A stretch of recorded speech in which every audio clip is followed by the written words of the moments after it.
काफ़ी अर्से पहले मुझे किसी ने एक बात कही थी, आई डोंट नो सच्ची है नहीं बट मेक सेंस करती है। वो ये कि अमेरिका में जब भी मैकडॉनल्ड्स अपनी कोई नई लोकेशन खोलता है, कोई नई शाख खोलता है, तो उससे पहले बहुत ज़्यादा रिसर्च की जाती है, बहुत ज़्यादा पैसे खर्च किए जाते हैं उस इलाके में, कितनी ट्रैफिक है, कितने लोग रहते हैं, बहुत सारा एनालिसिस किया जाता है और ये कॉर्पोरेट डिसीजन होता है। तो उसके बाद बहुत सारे पैसे खर्च करने के बाद प्राइम लोकेशन जो है वो चूज़ की जाती है और उसके बाद जो है उस लोकेशन को खोला जाता है, ऑब्वियसली क्योंकि उस पे बहुत सारा प्रॉफिट कमाना होता है। लेकिन बर्गर किंग जो कि मैकडॉनल्ड का राइवल है, उसी की तरह फास्ट फूड रेस्टोरेंट है, वो अपनी लोकेशन सर्च करने पे बिल्कुल भी पैसे खर्च नहीं करते।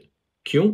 क्योंकि मैकडॉनल्ड जहां पर खोलता है वहीं पे वो भी खोल लेते हैं। ये कहानी कितनी एक्यूरेट है इसका तो मुझे नहीं पता, लेकिन हकीकतन मैंने खुद जिंदगी में और आप में भी ये देखा होगा कि जिंदगी में बुनियादी तौर पर दो किस्म के लोग होते हैं। एक वो जो बहुत ज्यादा मेहनत करके, बहुत ज्यादा चीजों को कॉम्प्लिकेटेड तरीके से देख के, बहुत ज्यादा एफर्ट लगा के, बहुत ज़्यादा टाइम लगा के, मुश्किल रास्ता इख्तियार करके कोई काम करते हैं। और दूसरे किस्म के वो लोग होते हैं कि जो पहले वालों को कॉपी करके उनकी तरह चीज़ें कर लेते हैं। मैं ये नहीं कह रहा कि इसमें से कौन सा रास्ता सही है, कौन सा गलत है, but what I am saying is I see people do this. इस दो चीज़ों में फ़र्क ये है कि जो पहला वाला रास्ता है, जो मुश्किल रास्ता है, उसमें मुश्किल बहुत ज़्यादा है पहले शुरू में, और लेकिन उसका फ़ायदा यह है कि उसमें कंपटीशन कम है।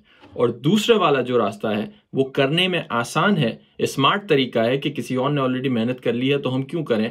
उसमें आसानी है लेकिन कंपटीशन बहुत ज़्यादा है, because most of the time people want to do easy stuff and not difficult stuff.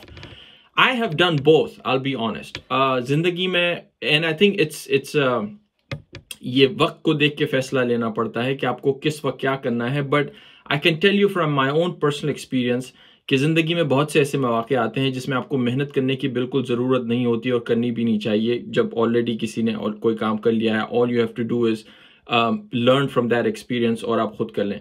But there are times ज़िंदगी में जहाँ पर आपको बहुत ज़्यादा मेहनत करनी पड़ती है, बहुत ही अनकंफर्टेबल सिचुएशन होती है, आपको बहुत ज़्यादा एंग्जाइटी होती है, पता ही नहीं होता कि अगले सेकंड में क्या होगा, अगले दिन क्या होगा। बट उसका फ़ायदा ये है कि you are the only one who is doing it.